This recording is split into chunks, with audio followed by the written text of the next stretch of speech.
ඇත්තම මුළු සමාජෙම අද වෙනසක් බලාපොරොත්තු වෙමින් ඉන්නවා. අපිට හැමදාම ඇහුනේ ආයුබෝය මහරජාණන් කියලා සින්දුව. දැන් බේතකටවත් ඒ රින්ගින් ටෝන් එක, ඒ රින්ග් ටෝන් එක අපිට ඇහෙන්නේ නැහැ. ඒ කියන්නේ රජාව ප්‍රතික්ෂේප වෙලා ඉවරයි. දැන් රජවරු නැහැ. රජවරු ඉන්නවා කියන රටක වහල්ලු ඉන්නවා. අපිට වහල්ලු ඉන්න බෑ. අපිට රජෙක් අවශ්‍ය නැහැ. ශ්‍රී ලංකා ප්‍රජාතන්ත්‍රවාදී ජනරජයක් යටතේ අපිට වහල්ලු ලෙස ඉන්නත් බෑ, රජෙක් ඉන්නත් බෑ, යුව රජලා ඉන්න බෑ, රජිනලා ඉන්න බෑ. අපි ඒවට කැමති ඒ ගෝත්‍රික කාර්ය. අපි ඒවට අපේ ඡන්දෙන් එන්නේ කියලා කොහොමද රජෙක් වෙන්නේ? ඒ හින්දා අපේ කතරේ බලවත්.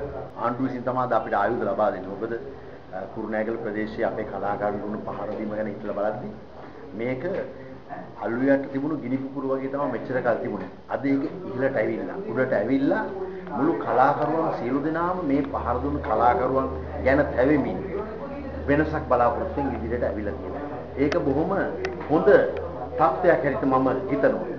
මේ දේවල් සේරම එක්ක මේ දුෂ්ට කුඩු ගේන එතනෝල් ගේන මිනිමරු ආණ්ඩුව පන්නන්නට වෙනසක් බලාපොරොත්තු වෙන ජනතාවට මේ පූර්ණදර්ශී උදාහරණ සපයන මේ කලාකරුවන්ට මගේ ප්‍රණාමය පුද කරනවා. මම හිතනවා අපි සියලු දෙනා එකතු වෙලා මේ වෙනස ඇති කරන්න ඕන.